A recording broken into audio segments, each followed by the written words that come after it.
जी, postural deformity हम लोग पढ़ रहे थे।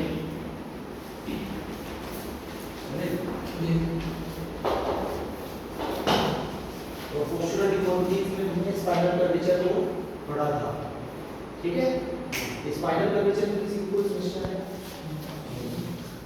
और स्पाइनल कर्वेचर से हम लोग आगे बढ़ते हैं और जो दूसरी पोस्चरल डिफॉर्मिटी है उनके बारे में स्टार्ट करते हैं।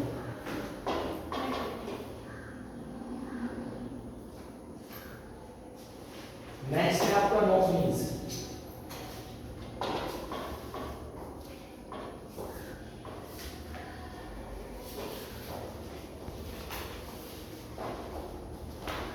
जी, नेक्स्ट है आपका नॉक नीज।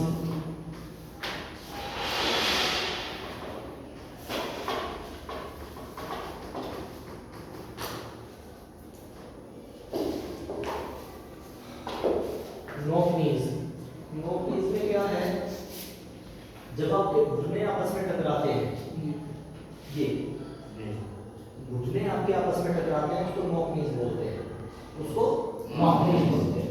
नॉक का मतलब क्या होता है? खटखटाना, खटखटाना। तो जब आपस में आपके घुटने मिलकर के चलते हैं, रगड़ के चलते हैं, उसको हम नॉक नीज बोलते हैं, घुटनों का टकराना बोलते हैं, ठीक है। ऐसे लोगों को क्या दिक्कत होती है? खड़े रहने में समस्या हो सकती है, चलने में भी समस्या हो सकती है, दौड़ने में समस्या हो सकती है। ऐसा बच्चा, ऐसा इंसान अच्छा प्लेयर नहीं बन सकता, अच्छा एथलीट नहीं बन सकता, वो आर्म्ड फोर्सेस में भी नहीं जा सकता। आर्म्ड फोर्सेस समझते हो? आर्मी, एयरफोर्स, पुलिस, इन सब में वो नहीं जा सकता क्योंकि मेडिकली अनफिट कर दिया जाएगा उसको, मेडिकली अनफिट कर दिया जाएगा। चेक करने का जो तरीका होता है, देखो ये तो नॉर्मल रहता है, लेकिन यहाँ से वो जो मेडिकल में आपको चेक करते हैं, ये ऐसे पैर खुलवा लेते हैं आगे से, तब चेक करते हैं। और यहाँ ये गैप होना चाहिए प्रॉपर, जैसे मेरा दिख रहा है वही ये गैप आपका होना चाहिए, तो आपका नॉक नीज नहीं। इतनी बात समझ आ रही है? अब नॉक नीज होता क्यों है, क्या कारण है इसका? नॉक नीज का सबसे बड़ा कारण आप ये भी मान सकते हैं कि ओबेसिटी, मोटापा। कई बच्चे आपने देखे होंगे बचपन से ही मोटे होते हैं, बहुत ज्यादा मोटे होते हैं। कई बच्चे बचपन से ही बहुत ज्यादा मोटे होते हैं। और माल न्यूट्रिशन भी इसका एक कारण हो सकता है। माल न्यूट्रिशन, कुपोषण जिसको आप कहते हैं। और वो तीन चीजें तो हैं ही आपकी, calcium, phosphorus and vitamin D. अगर आप मोटापा आपको है, माल न्यूट्रिशन से आप पीड़ित हैं, कैल्शियम, फॉस्फोरस और विटामिन डी आप अपनी डाइट में नहीं लेते हैं, तो आपको नॉक नीज होने के चांसेस हैं। अच्छा, वीक मसल्स भी इसका एक कारण है। वीक मसल्स, वीक मसल्स या वीक बोन्स, ये भी इसका एक कारण है। तो ये सारी चीजें अफेक्ट करती हैं, सारी चीजों मतलब आप ये समझ सकते हो कि इन सब की वजह से आपको नॉक नीज हो सकता है। देखो, अलॉट ऑफ रीजंस, इतने सारी चीजें मैंने आपको बता दी है। देखिए भाई, अगर आपको मोटापा है, माल न्यूट्रिशन के आप शिकार हैं, कैल्शियम आप नहीं लेते, फॉस्फोरस और विटामिन डी अगर आप नहीं लेते, वीक मसल्स अगर आपकी हैं, वीक बोन्स आपकी हैं, समझ रहे हैं? इन रीजंस की वजह से भी आपको नॉक नीज हो सकता है। और अगर आप बचपन में, छोटी एज में वजन ज्यादा उठाते हैं, ज्यादा वजन उठाने की ट्राई करते हैं, तो उससे भी हो सकता है। दबाव पड़ता है हमारी मसल्स के ऊपर, बोन्स के ऊपर, क्योंकि बच्चों की बोन्स जो रहती है वो सॉफ्ट रहती है, बच्चों की बोन्स सॉफ्ट रहती है। तो ये सारी चीजें हम लोग देख लेंगे। ये तो हो गया इसके रीजन, क्या क्या कारण है, ये तो हो गए इसके रीजन। अब इसको ठीक कैसे किया जा सकता है? ठीक, ठीक भी तो करना है ना। ठीक कैसे किया जा सकता है, समझ आ रहा है? अजीब सा लग रहा है चेहरे से, समझ आ रहा है? हाँ, तो इसको ठीक कैसे किया जा सकता है? ठीक, सबसे पहले अपना बॉडी का वेट ना बढ़ने दें, वेट गेन ना करें, वजन ना बढ़ने दें अपनी बॉडी का। उसके बाद बैलेंस डाइट में, बैलेंस डाइट में कैल्शियम, फास्फोरस और विटामिन डी जरूर शामिल करें। मसल्स अगर वीक हैं तो उसके लिए एक्सरसाइज करें। और बोन्स, वीक बोन्स के लिए ये तीनों चीज होती है, कैल्शियम, फास्फोरस और विटामिन डी। ये हमें दूध से मिलती है, अंडे से मिलती है, मखाना होता है ड्राई फ्रूट में, उससे मिलती है। ठीक है, तो अलग अलग चीजों से हमें मिलती है। वो बैलेंस डाइट में सब कुछ आ जाता है। जब आप बैलेंस डाइट लेते हैं तो डेफिनेटली आपका नॉर्मल ठीक हो सकता है। ठीक है, अब रेमेडी की अगर बात करें, रेमेडी में आप क्या क्या कर सकते हो? रेमेडी में बच्चे नॉर्मली अगर आपको है तो कुछ चीजें हैं, कुछ एक्सरसाइज हैं और कुछ एक दो आसन भी हैं जो आप कर सकते हैं। जैसे नॉर्मलीज के लिए आप सबसे पहले अगर मैं आपको बताऊं, हॉर्स राइडिंग कर सकते हैं। क्या कर सकते हैं? Horse riding. ठीक है जी, हॉर्स राइडिंग आप कर सकते हैं। बटरफ्लाई आप कर सकते हैं। क्या कर सकते हैं आप? बटरफ्लाई। उसके अलावा walking on outer as,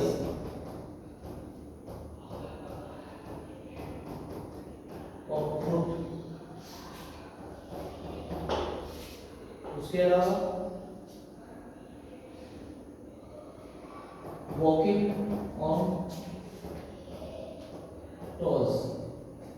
okay, ये सारी चीजें आप कर सकते हैं। हाँ, बता रहा हूं। पहले आप घुड़सवारी कर सकते हैं। घुड़सवारी आप कर सकते हैं। घुड़सवारी का तो आप सबको पता है, घुड़सवारी सब जानते हैं ना। घुड़सवारी में क्या होगा, घोड़े के ऊपर बैठते हो तो पैर आपके जोड़े होंगे, और जब आप रेगुलर ये प्रैक्टिस करोगे तो डेफिनेटली ये चीज ठीक हो जाएगी। बटरफ्लाई क्या होता है, जब आप पालती मार के बैठते हैं, पालती पूरी नहीं मारनी है, ये दोनों पंजों को आपस में मिला लेना है उसी पोजीशन में बैठ के, और अपने पैरों को ऐसे करके हिलाना है। ये आमने सामने पैर हो गए और यहां से मूवमेंट करना है, समझ गए ना? दोनों पैरों को मिला करके, तो वो बटरफ्लाई होता है। आउटर एज पे मूव कैसे करोगे? ये जो आपका आउटर एज है ऐसे करके चलना है। टोज पे कैसे करोगे? टोज पे ऐसे, ठीक है? टोज पे ऐसे करके वॉक करोगे आप। अच्छा, आप जब सोते हो, जब रेस्ट करते हो, उस टाइम एक पिलो रखोगे दोनों लेग के बीच, ठीक है? तकिया, पिलो बिटवीन द लेग्स। समझ आ रहा है? तो दोनों पैरों के बीच जब आप तकिया रखेंगे यहाँ, तो वो क्या बनना स्टार्ट हो जाएगा धीरे धीरे। सोते टाइम, रेस्ट करते टाइम, वो चीज आपको करनी है। ये बात समझ आ गई? हो जाएगा? हो जाएगा? अच्छा, इसके लिए एक एक्सरसाइज और कर सकते हैं आप। जैसे आप यहाँ बैठ के अपने पैर को पूरा खोल के ऐसे स्क्वाट लगा सकते हैं, नीचे स्क्वाट लगा सकते हैं। स्क्वाट्स भी आप इसमें ऐड कर सकते हैं, स्क्वाट्स। लेकिन ये स्क्वाट्स का तरीका पूरा अलग है, मतलब ये आपके पैर बाहर की तरफ खुलेंगे, पैर बाहर की तरफ खुलेंगे, तब आप स्क्वाट्स लगाएंगे, और यहाँ से आप बाहर की तरफ पुश करेंगे अपने नीज को। समझ आ रहा है? समझ आ रहा है? गुड, हो जाएगा? आगे बढ़े। नॉर्मली हो गया, थर्ड पे आ जाएगा आपका बो लेग्स। बो लेग्स, बो लेग्स। अब बो लेग्स में क्या है? बो लेग्स में धनुष रूपी टांगे, धनुष के जैसी टांगे, ये बाहर रहता है, ये चीज बाहर निकला रहता है। कहाँ ध्यान? ये जो घुटने हैं बाहर की तरफ रहते हैं आपके, उसको बो लेग्स बोलते हैं, धनुष रूपी टांगे। ऐसे कई लोगों को मैं पर्सनली जानता भी हूँ, ऐसे कई मॉकनीज वालों को भी जानता हूँ। तो बो लेग्स बड़ा समस्या रहती है आपको, खड़े नहीं हो पाते, मतलब चलने में दिक्कतें रहती है, दौड़ने में दिक्कतें रहती हैं, ठीक है, वही है अच्छा एथलीट नहीं बन पाओगे, आर्म्ड फोर्सेस में नहीं जा पाओगे, तो वो समस्याएं इनके साथ देखने को मिल सकती है। अब इसमें चीजें क्या है, इसमें भी चीजें लगभग वही है। बोला इसके साथ भी अगर आप बात करोगे, आपको ज्यादा मोटा नहीं होना है, आपको अपना बॉडी का वजन नहीं बढ़ने देना है, ओबेसिटी नहीं होनी चाहिए आपको, ठीक है। दूसरी बात ओबेसिटी नहीं होनी चाहिए। दूसरी बात, आपको माल न्यूट्रिशन का शिकार नहीं होना चाहिए, समझ रहे? मतलब ओबीज अगर आप होंगे तो आपको दिक्कत आएगी। ओबेसिटी में लिख देता हूं, अगर आप ओबेसिटी आपको है तो दिक्कत आएगी, माल न्यूट्रिशन है तो वो भी इसका एक कारण है। उसके अलावा विटामिन डी, कैल्शियम और फास्फोरस डाइट में नहीं लेते तो वो भी इसका एक कारण है। समझ पा रहे हैं? Obesity, malnutrition, vitamin D, calcium और फास्फोरस ये भी इसका एक कारण है। वीक मसल्स और वीक बोन्स, वीक मसल्स और वीक बोन इसमें भी आप लिखेंगे, वीक मसल्स और साथ ही साथ वीक बोन्स, ये भी आप इसमें ऐड कर सकते हैं। तो ये सारे कारण हो सकते हैं बोलैक होने के, बोलैक होने के ये सारे कारण हो सकते हैं। और अपनी कैपेसिटी से ज्यादा वजन अगर आप छोटे बच्चे जब आप रहें उस टाइम आप उठाते हैं तो भी दिक्कतें आपको हो सकती है। क्लियर? तो अपने छोटे भाई बहनों को जब आप मम्मी पापा बनेंगे उस टाइम भी ध्यान रखना है कि बच्चे के ऊपर ज्यादा लोड नहीं डालना है, ज्यादा वजन नहीं डालना है, इसीलिए उसको पोस्चरल डिफॉर्मिटी आती है। हर चीज का ध्यान रखना होता है और ये कहीं ना कहीं कंसर्न टीचर का भी होता है और पेरेंट्स का भी होता है, दोनों का कलेक्टिव एफर्ट है होता है तो बच्चा पोस्चरल डिफॉर्मिटी से बच जाता है। क्लियर? अच्छा, वो ठीक कैसे हो सकता है? ठीक होने के लिए फिर से उसको अपना वेट नहीं बढ़ने देना है, बैलेंस डाइट नहीं है, डाइट में स्पेशली विटामिन डी, कैल्शियम और फास्फोरस शामिल करना है, एक्सरसाइज करनी है रिकवरी के लिए और बोन्स के लिए ये बैलेंस डाइट हो ही गई। तो ये सारी चीजें करेंगे तो आपकी बोनस ठीक हो सकती है, आपकी बोनस ठीक हो सकती है। इनको ठीक करने के लिए क्या क्या आप एक्सरसाइज कर सकते हैं? एक्सरसाइज करके अगर मैं आपको बताऊं, आप इनर एज पे मूवमेंट करेंगे, किस पे? इनर एज, इनर एज पे करेंगे, टोज पे करेंगे, ठीक है ना? Yes sir.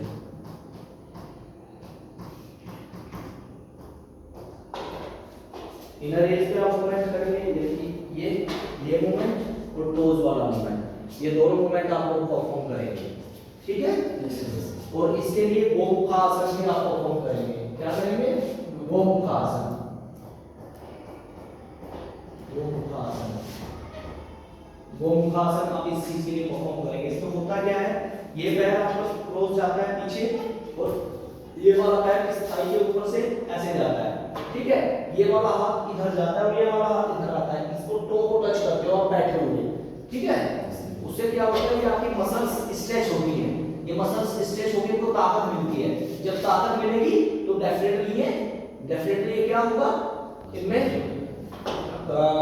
स्ट्रॉन्ग हो जाएंगी मसल्स और थोड़ा ये सीधा होना स्टार्ट हो जाएंगे। इसके लिए आप कुछ लेट के भी एक्सरसाइज कर सकते हो, जैसे आप लेटे हो साइडवेज, आप ऐसे लेटे, ये वाला पैर आपने बेंड कर दिया, लेट गए हो साइडवेज, इस साइडवेज लेटे हो और ये पैर, ये वाला पैर ऊपर उठाया, जमीन पे लगा, ऊपर उठाया, जमीन, समझ रहे हो ना? तो ये एक्सरसाइज भी आप इस चीज के लिए कर सकते हो। वैसे तो दुनिया भर की एक्सरसाइज है पर दो चार आपको जरूर पता होनी चाहिए। क्लियर हो जाएगा? समझ आ रहा है? वो एनर्जी नहीं दिख रही क्लास में आज, क्या बात है? एनर्जी नहीं दिख रही है, एनर्जी का अभाव लग रहा है। उसके बाद 3 हो गए, उसके बाद आ जाता है आपका फ्लैट फुट, फ्लैट फुट। तो फ्लैट फुट में अरे सॉरी, 2 इंपॉर्टेंट चीजें भूल गया, 2 इंपॉर्टेंट चीजें याद कर लीजिए। नॉक नीज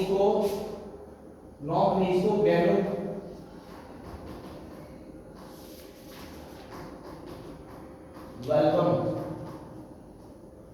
वेलकम भी बोलते हैं, ये चीज ध्यान रखिएगा, आ जाता है पेपर में एमसीक्यू में 1 नंबर का क्वेश्चन आ जाता है, और 18 नंबर के एमसीक्यू आते हैं, तो एक एक करके ही आप 18 कर पाओगे। बहुत ही कम बच्चे होते हैं जो 18 के 18 एमसीक्यू अटेम्प्ट कर लेते हैं। थियोरेटिकल पोर्शन आपसे नहीं बचता है, लेकिन एमसीक्यू छूट जाते हैं। तो नॉक नीज का जो दूसरा नाम है गैनू वेलकम है। वेलकम कैसे याद कैसे करोगे? जो बोला है उसका नाम है गैनू वेलकम। अब दोनों में कंफ्यूज हो जाओगे, कंफ्यूज नहीं होना है। देखो जो मिलके चलता है, टकरा के चलता है, चिपकाने का जोड़ने का काम कौन करता है? ग्लू या गम। ग्लू या गम। गम तो जोड़ने का चिपकाने का काम करती है, तो ये क्या है? गम। क्या है? गम है ना। तो गैनू वेलकम क्या हुआ? नॉक नीज।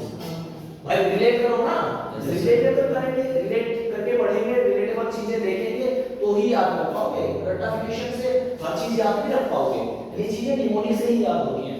तो गैनू वेलकम का मतलब क्या होता है? नॉक नीज। गैनू वेलकम का मतलब क्या होता है? नॉक नीज। ठीक है, समझ आ गया? अब इसमें नेक्स्ट ये जो है आपका बोलेक्स, इसको हम क्या कहते हैं? क्या बताया था अभी? वरम। और आपने देखा होगा पुराने जो लोग होते हैं, जो स्वेलिंग आती थी, उसको वरम बोलते थे। क्या बोलते थे? वरम। तो स्वेलिंग क्या काम करती है? वो हटाने का काम करती है, हटाने का काम करती है ना। तो वो क्या हुआ? बोलेक्स। क्या हुआ? बोलेक्स। इसके आप एक को याद करोगे ना, नॉक नीज को याद करोगे तो ये खुद ब खुद याद हो जाएगा। नॉक नीज क्या है? गम। ठीक है ना।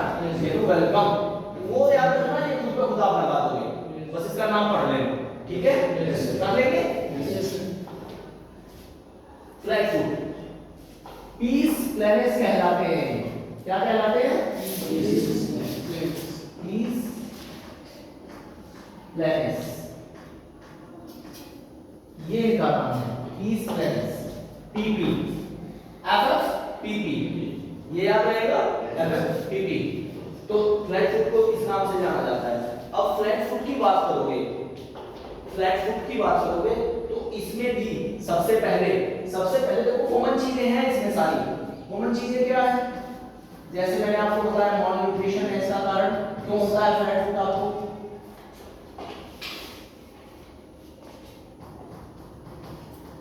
मॉल न्यूट्रिशन हो गया, ठीक है।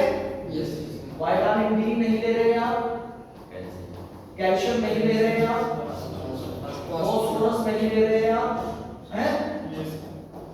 ओवरवेट है आपका, ओवरवेट अगर आपका रहता है, या ओबेसिटी आपको रहती है, ये भी इसका कारण होता है। उसके अलावा वीक मसल्स भी होती है, बिल्कुल सही बात, वीक मसल्स भी इसका एक कारण होती है, वीक बोन्स भी इसका एक कारण होती है। उसके अलावा और भी इसके बहुत सारे कारण हैं, जैसे आप बेयर फुट घूमते हो, नंगे पैर आप लोग घूमते हो, साइज से बड़ा या साइज से छोटा जूता पहनते हो, समझ रहे हो? इम्प्रॉपर साइज का अगर शूज पहनते हो आप, वो भी इसका एक रीजन है। ज्यादा नंगे पैर घूमोगे तो वो भी इसका कारण है। तो मैं समझा दूंगा, अगर आप कुपोषण के शिकार हैं तो भी आपको फ्लैट फुट हो सकता है। विटामिन डी, कैल्शियम और फास्फोरस अपनी डाइट में नहीं लेते तो भी इसका एक कारण होता है। अगर आपका वजन ज्यादा है, ओवरवेट है, तो भी आपको फ्लैट फुट हो सकता है। वीक मसल्स और वीक बोन्स भी इसका एक कारण है। नंगे पैर आप ज्यादा घूमते हैं, ध्यान रखना, नंगे पैर आप ज्यादा घूमते हैं तो भी उसका एक कारण है। इम्प्रॉपर साइज का जूता पहनते हैं, या बहुत छोटा जूता पहनेंगे या बहुत बड़ा अपने साइज से, तो भी आपको फ्लैट फुट हो सकता है। इसलिए कई गार्जियंस क्या करते हैं, भाई मेरा बेटा अभी आगे भी तो लंबाई भी बढ़ेगी, बड़ा भी होगा, तो पहले लंबा शूज ले लेते हैं। ऐसा नहीं करना, इस चीज का ध्यान रखना है, इस चीज का ध्यान रखना है। अच्छा, आपको पता कैसे चले कि आपको फ्लैट फुट है कि नहीं है? इसका एक तरीका बताता हूं। हॉस्टल में जाएंगे, पानी लेंगे, एक किसी भी बर्तन में पानी में अपना पैर डिप करेंगे, अपने लेग को डिप करेंगे और फर्स्ट पे ऐसे करके रख देंगे, ऐसे करके रख देंगे। अगर आपका पैर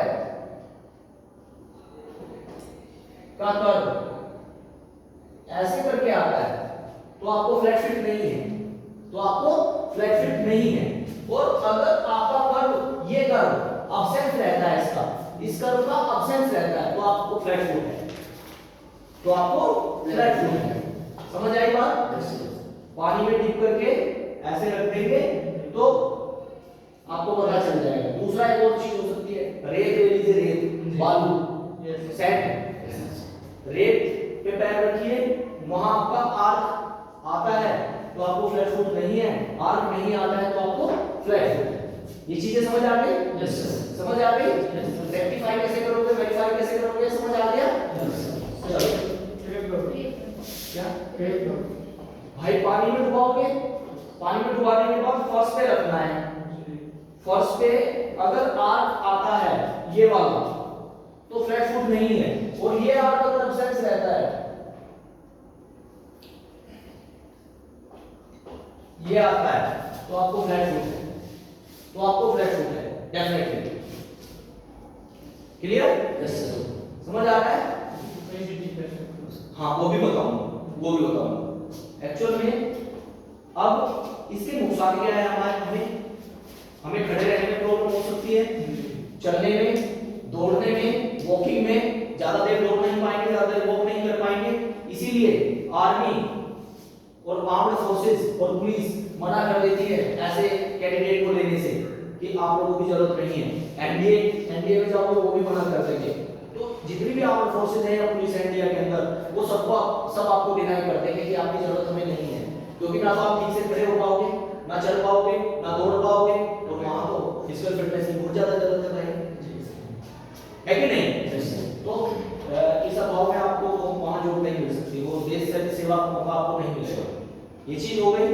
अब इसको ठीक कैसे किया जा सकता है, इसको ठीक कैसे किया जा सकता है, ठीक करने के लिए समझ लीजिए ठीक कैसे किया जा सकता है इसको, ये इंपॉर्टेंट चीज है।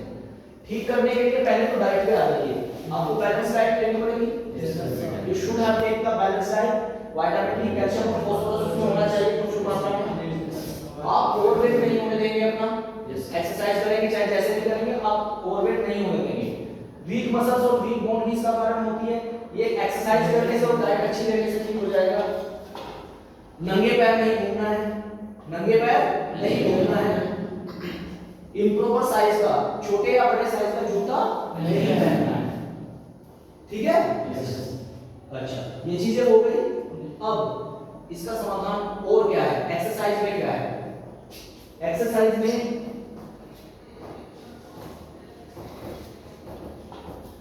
वॉकिंग ऑन टॉस,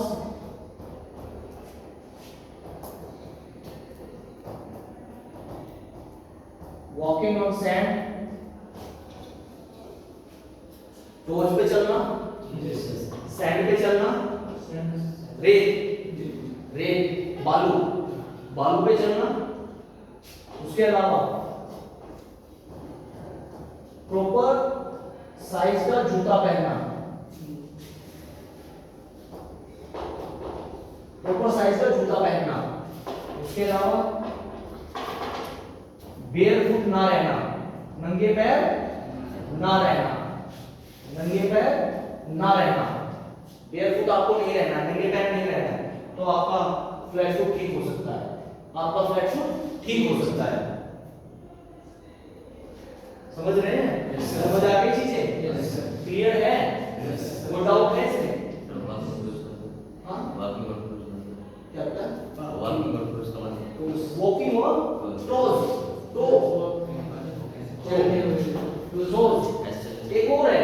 एक और है, आप इसमें ये भी ऐड कर सकते हो, रॉक स्कीपिंग, रॉक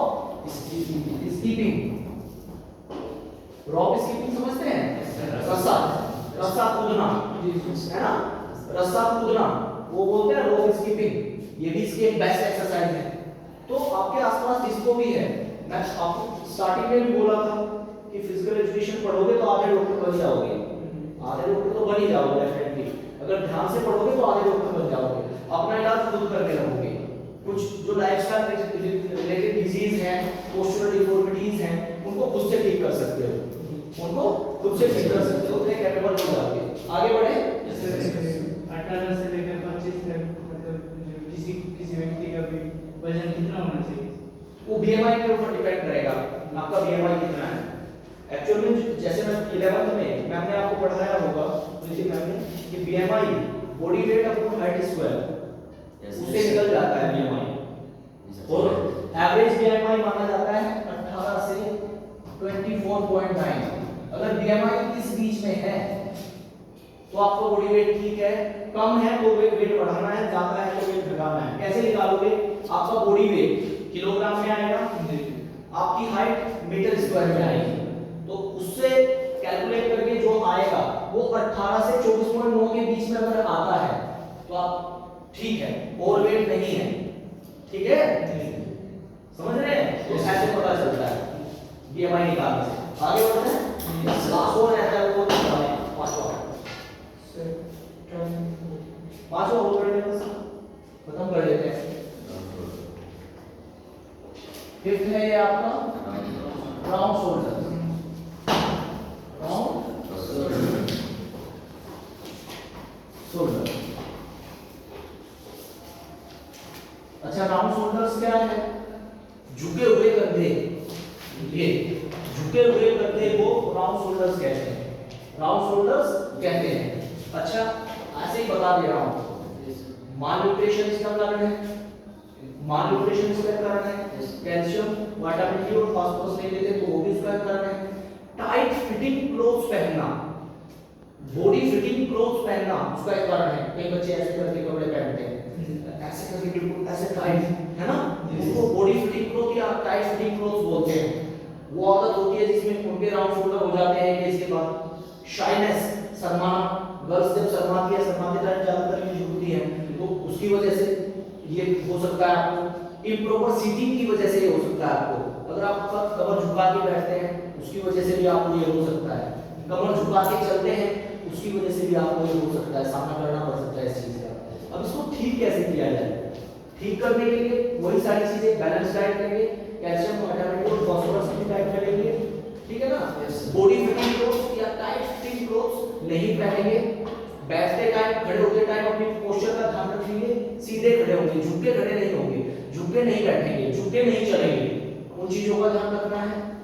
समझ पा रहे हैं चीजों को? तो वो सारी चीजें अप्लाई करोगे तो डेफिनेटली ठीक हो जाओगे, ठीक है। उसके लिए कुछ अब कहोगे एक्सरसाइज बताइए सर। एक्सरसाइज के लिए अपने कंधों पे आप हाथ प्लेस करेंगे और ये सामने सामने की तरफ, पीछे की तरफ, कम से कम 30-30 बार, ठीक है। हैंड रोटेशन, शोल्डर रोटेशन, ठीक है, शोल्डर रोटेशन इसमें आप कर सकते हो, ठीक है, शोल्डर रोटेशन कर सकते हो।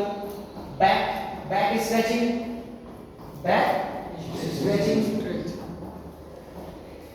स्ट्रेचिंग आप कर सकते हो। बैक स्ट्रेचिंग का मतलब हाथ पीछे खिंचवाना, ठीक है, दूसरे पार्टनर की हेल्प लेके बैक स्ट्रेचिंग कर सकते हो। स्विमिंग इसके लिए बहुत अच्छा बताया जाता है। स्विमिंग आप कर सकते हो। तैरना, तैराकी इसके लिए बहुत अच्छा बताया जाता है। तो ये इसकी रेमेडीज है, ये इसकी remedies. Clear? Clear? Yes sir, हो जाएगा। चलिए, थैंक यू।